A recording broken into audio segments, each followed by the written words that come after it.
Hello and welcome. My name is Luke from Behind the Scene, and today we are chatting with Emmett from the Perth alternative pop-punk band Carrington. How you going, Emmett?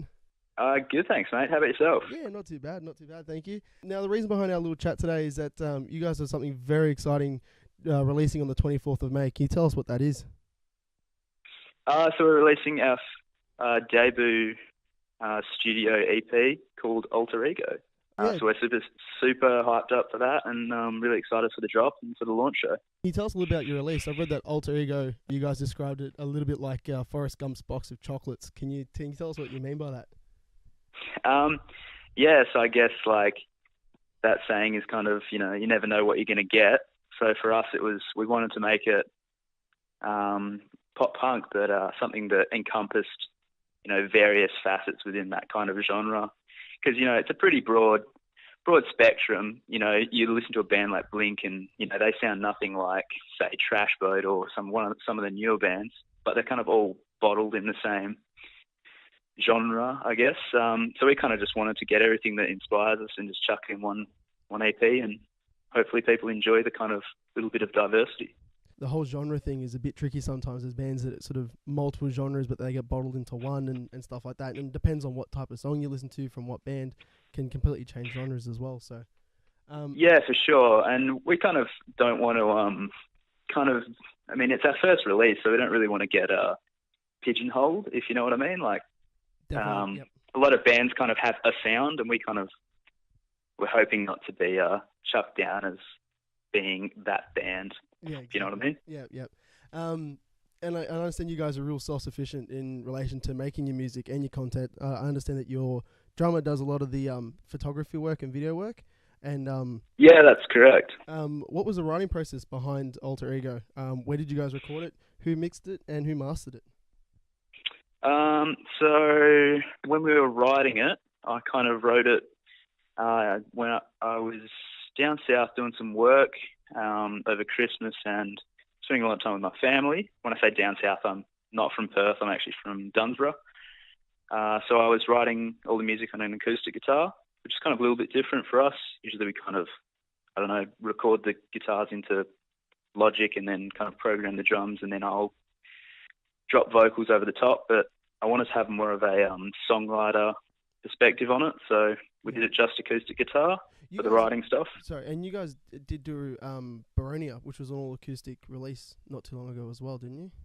Yeah, that's right, which was a lot of fun as well. We kind of, at that point when we released that 3-track acoustic thing, we'd already written the EP completely, the Alter Ego EP. We just wanted some extra content to put out, so we did those acoustic tracks and Baronia, which turned out pretty cool, I think, anyway. Yeah, no, definitely. I've listened to you guys pretty consistently over the last couple of days just to get a feel of where you guys sit, and it was really cool having like a complete acoustic sort of release. It was really cool. But back to you writing the EP and the mastering.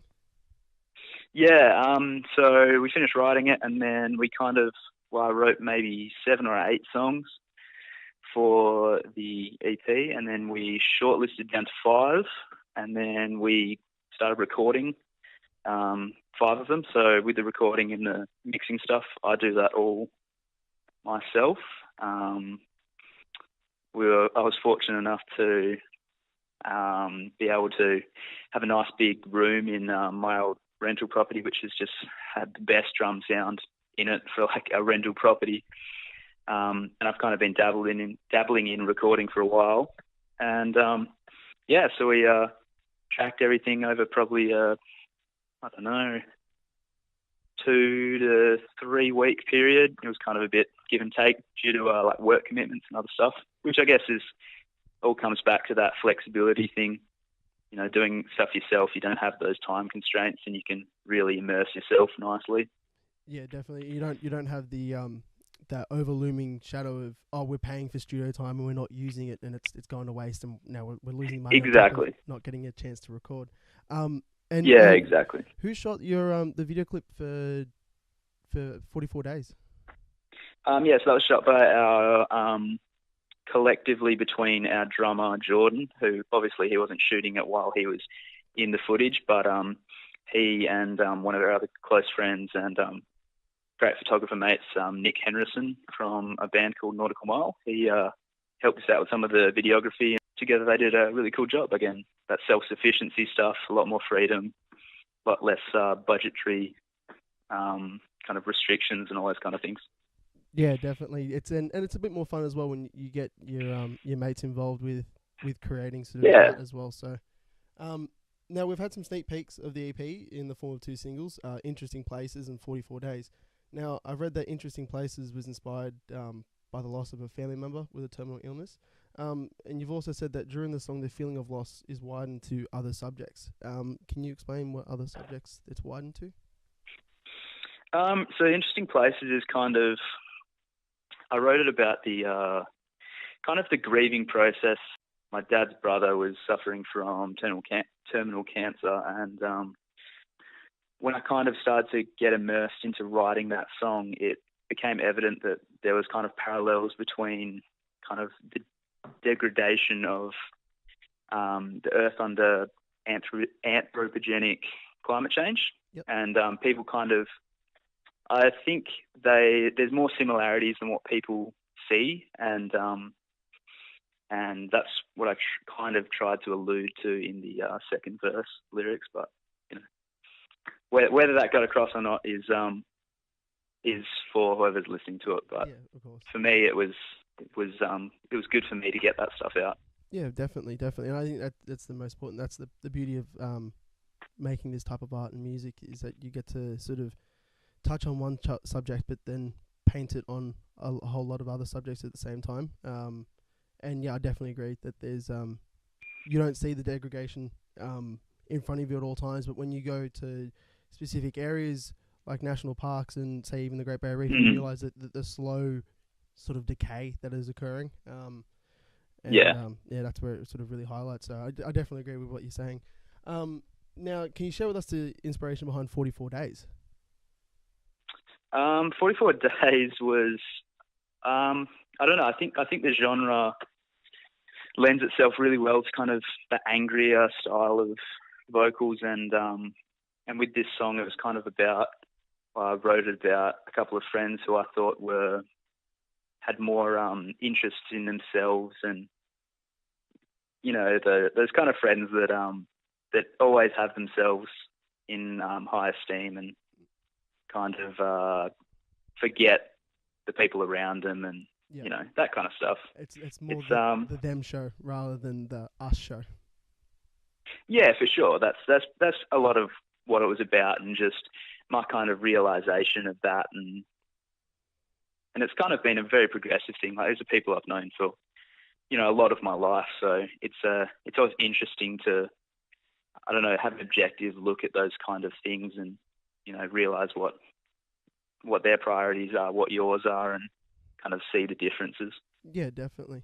And I think with having friends that are around for a long period of time, you kind of just go, oh, that's just how they are. You don't really look at them and you go, is that really a good thing to do? Or is that a really good thing to say? Or, you know, are they there to support me as like I'm there to support them? You know, it's definitely, sometimes you need to absolutely look at them. I couldn't say it better myself. Yeah. Now, 44 Days received some love from Triple J, Short, Fast and Loud. It had a couple of consecutive weeks of getting played on the airtime. And it's also on Spotify's Local Noise. How does it feel to have your music on national and international platforms like that? It feels great. It's kind of, I feel like the industry is so interesting and so different, and you can never really know if you're doing the right things or doing the wrong things, or who's listening, or there's so many different kind of variables that you can't control no matter how hard you work. So to get a bit of recognition was really cool, and we're stoked, but we're trying to just keep pushing and try and, you know, write better music and do better releases. Just a quick shout out to Ophelia at Collision Course. She did an amazing job kind of pushing music from our EP and just really believing in us, so we're stoked with the work they've done as well. Yeah, of course, definitely. And that's who reached out to us and said, hey, these guys are interested in having a chat, and here we are now. So yeah, exactly. There's a lot of those people in the industry that go unnoticed and sort of fly under the radar because, you know, they're not the big face of anything like that, but they're such hardworking people, and you know they do such good work as well. So, yeah, for sure. That's yeah. Sorry, I've just lost my space here, unfortunately. That's cool, man. Oh, sorry, that's what I was going to say. Is it a bit more special having your music played on such big platforms, coming from such a DIY sort of standpoint? Like you guys do everything yourself, basically. Is it a bit more special rather than having a big label behind you and a big recording studio behind you? You know, you guys are doing it by yourself, for yourself, kind of thing. To be honest, like I don't know the other feelings, so I'm not sure I can be the person that compares it too much. But from a personal perspective and being involved in obviously all the recording, producing, mixing, mastering stuff, it's I don't know, it feels good to know that your music, and especially music, which is I guess like art, even though it's kind of commercialized somewhat, is you can do a good enough job without all the bells and whistles, and it's kind of more about the songwriting and all those kinds of things. So I guess in that respect, I'm extremely proud of what we've been able to achieve. Yeah, definitely. Exactly what I was saying. I definitely agree with you there. You guys don't have those bells and whistles, and it's, I guess, what you're saying. It proves that your guys' abilities to produce music and make music is up there with the best of them. I definitely feel that as well.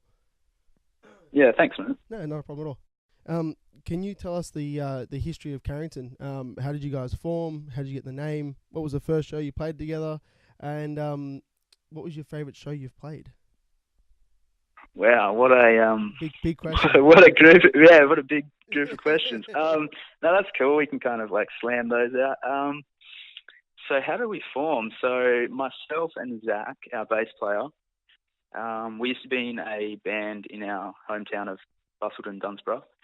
And then that band kind of carked it because we were 16, 17. We didn't know what we were doing. Yeah.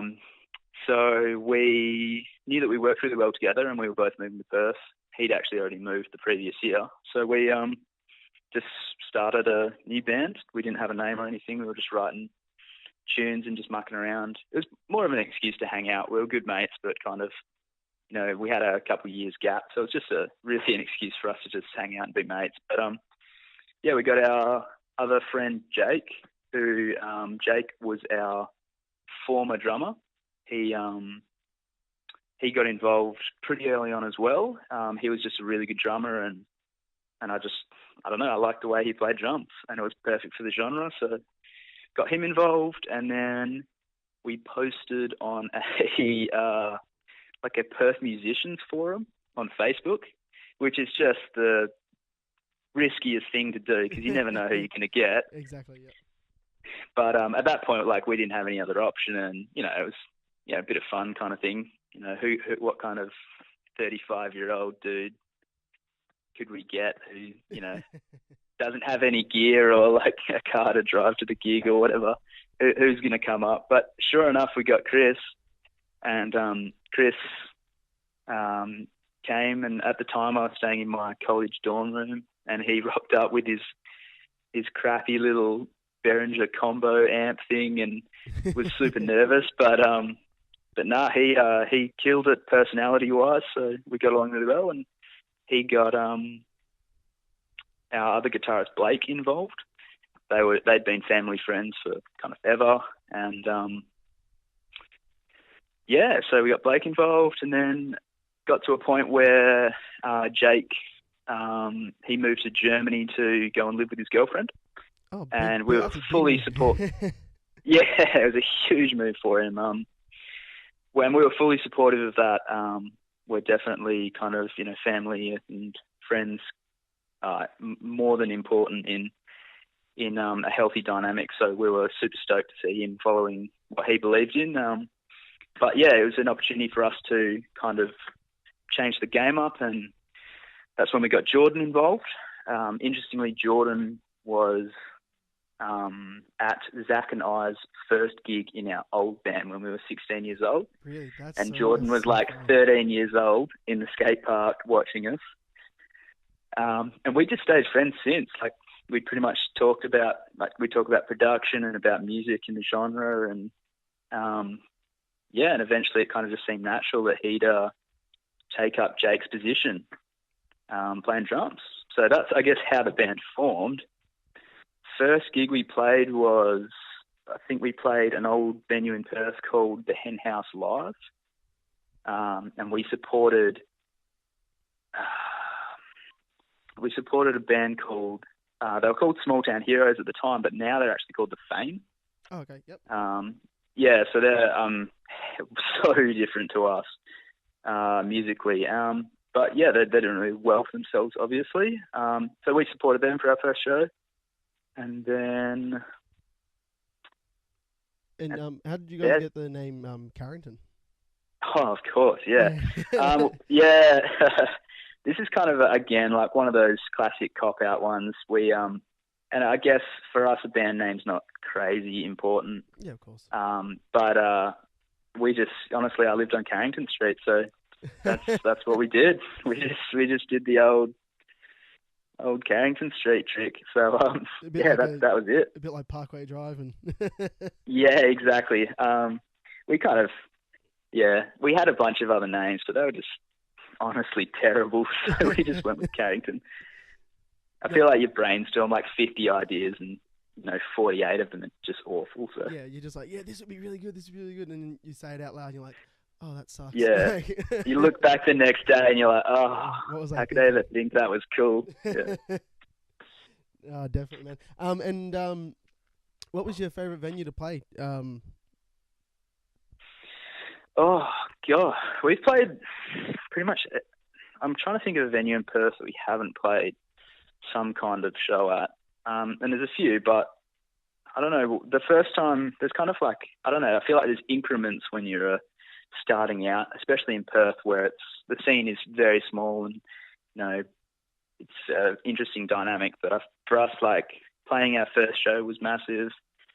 The first time we played Amplifier Bar, which is, I guess, for us as young adults, that's kind of where all the big bands played at. Like when they were touring, Story So Far, they played Amplifier. All those bands, they all played Amplifier, so we wanted to play Amplifier. And we did it, and that was kind of another step up. And then we opened for Real Friends when they toured from the US, which is cool. We played. Sorry, I was about to ask about that as well, and say, you guys played pretty incredible shows. You were supporting Real Friends and Trapped as well, so like they're going to be pretty far up there. So some pretty kind of heavy hitting bands, kind of big bands. It's funny because like. They're massive bands that, Perth is such a, such an indie rock and kind of surf rock focused country that, like, none of my friends know who they are, but I was like, whoa, this is the sickest thing ever. So I guess that was obviously another step up as well, playing the Real Friends show. And then we played a house show, which is awesome fun. Any show where it's kind of a floor vibe is great. We've had shoes thrown at us, like in a positive way, not in like a battering way. Just for fun, like, shoes thrown at us. There's been, just crowd surfing, all kinds of fun stuff. It's hard to put a ranking on it, but I think just like the tiering is probably the best way to describe it. Yeah, definitely. And is there a lot of venues in Perth that you like they're available to play? I've never been to Perth personally. I've been in Sydney and Melbourne for shows, and Brisbane, but I've never been to Perth. Is there a lot of venues? Lucky. Well, I mean, I guess for Perth it's pretty isolated, so often we don't get the touring bands. Like, classic example is Architects. Would love to see Architects, but they're only doing East Coast, so bugger them. But that's going to be an amazing live show, so you better go, Lou, and let me know how it is. Yeah, definitely. Definitely will, mate. But for Perth, there's not really that many live venues. There's a couple new ones opening up now. One, we are actually having our EP launch show on June 7th. Which one's that? It's called Lucy's Love Shack. Lucy's Love Shack. And it's kind of, it used to be like a kind of an EDM scene, underground kind of bar. Rave but they bar. rave bar kind of is like the best way to describe it, I guess. But they kind of revamped it, new owners, and so now it's kind of a dedicated rock and roll bar thing. So you go down some steps and go in there, and they do like pizzas and beers and stuff, and they supply all the backline for the bands. That's good. Crazy. That's big. Yeah. That's exactly like not having to lug your drum kit and your bass cab down 2 flights of stairs is just so much value in itself. Yeah, no, the bass cabs are definitely hell on earth. Those things can be the size of a fridge and twice as heavy. Yeah, exactly. And we played a gig there kind of maybe a month ago, and we just loved it. We loved the vibe. I was so sick for that gig, like ill sick, not sick as in like fully sick. I was so down with the flu that I think I sucked, but we had so much fun, and it was just the best vibe. So we definitely wanted to have our next show there. So we booked our EP launch show there. Yeah, that's awesome, and it's good that you guys are getting more live venues in Perth.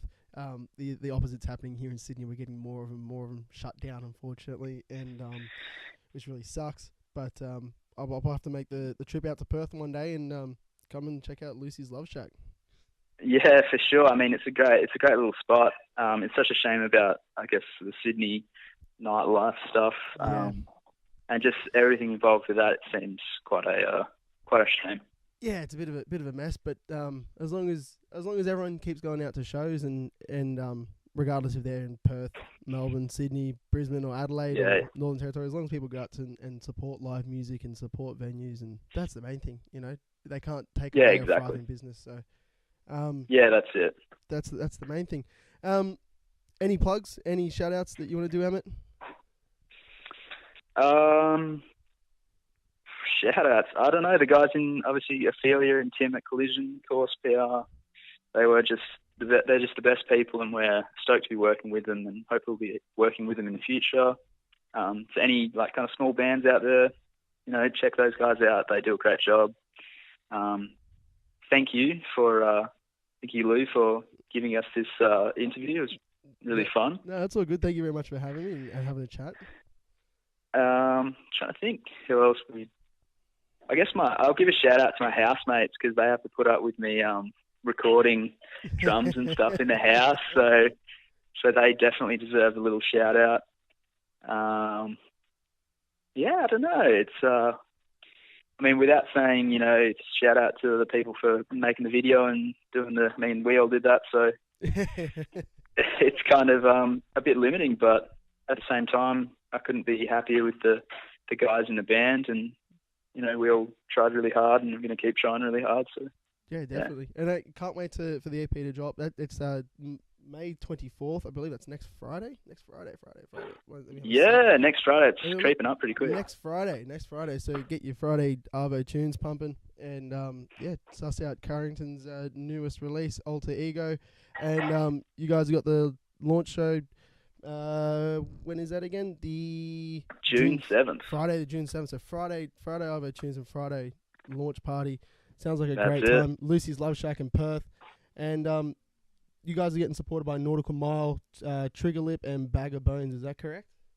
That is absolutely correct. All over it. Thank you very much, Emmett. I really appreciate your time, mate. And good luck with the release. Thank you. Good luck with the launch. Thanks very much, mate. See you, mate. Cheers.